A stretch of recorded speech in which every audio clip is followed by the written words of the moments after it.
Hey everyone, welcome back to Corporate Decoder. Today we're diving into a company that is doing some serious restructuring, changing its name and merging operations. Let's see what the numbers reveal about this transformation.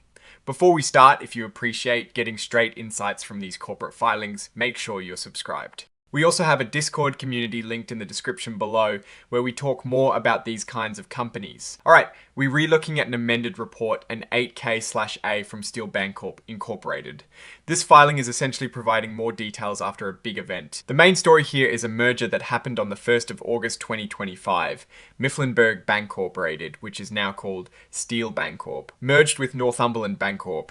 This wasn't just a simple handshake. Mifflinburg became the surviving company, and its banking arm, Mifflinburg Bank and Trust Company, merged with Northumberland S Bank, the Northumberland National Bank. So, two companies, two banks, now all under one roof. Now, the juicy part, the financials, this amendment is all about adding in the financial statements of the company they acquired. Northumberland, they've given us the audited financials for the full years of 2024 and 2023. This is crucial because it tells us what Northumberland was worth and how it was performing right before becoming part of Steele Bancorp. We also get unaudited financials for mid-year 2025 and year-end 2024. Having these numbers lets us compare Northumberland's performance in the first half of 2025 versus the same period in 2024.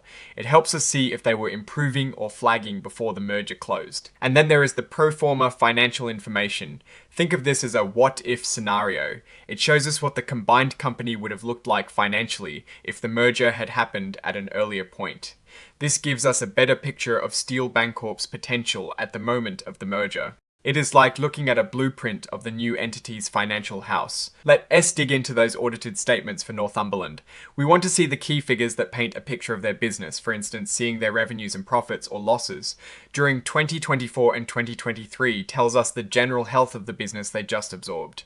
If revenues were strong and climbing, that is a good sign for the combined entity. If they were shrinking or stagnant, it might mean Steele Bancorp has a bit of a turnaround job on its hands with that part of the business. Looking at Northumberland's balance sheet as of the 31st of December 2024, for example, we want to see their assets and liabilities. How much cash did they have? How much did customers owe them? That is your accounts receivable. And what were their debts like? These are the building blocks that show the financial foundation of the acquired company. Similarly, for the first half of 2025, those unaudited statements are providing a snapshot mid-merger comparing their assets and liabilities from the 30th of June 2025 to the 31st of December 2024 can reveal any significant shifts in their financial position just before the deal was finalized. Did their cash pile grow or shrink? How did their loan portfolio change? Now, putting it all together, why does this matter? This amendment is giving us the complete financial picture to understand the impact of the Northumberland acquisition. It is not just about a name change and a merger announcement.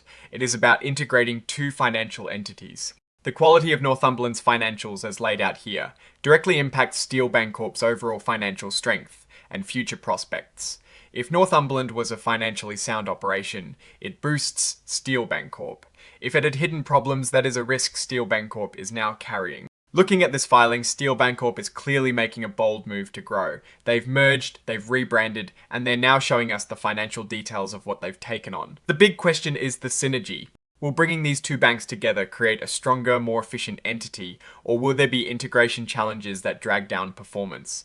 The pro forma statements are supposed to give us a clue, but the real test will be in Steele Bancorp's future public filings. We need to see how the combined revenues, expenses, and profitability actually track over time. A key risk here is always culture clash and operational disruption during mergers. Execution is everything. Alright, that is our breakdown of Steele Bancorp's latest filing. What is your take on these numbers and what they signal for the company's future? Drop your thoughts in the comments. If this analysis was valuable, hitting that like button really helps, and subscribe for more deep dives. Don't forget to check out the Discord in the description. Thanks for watching, see you next time.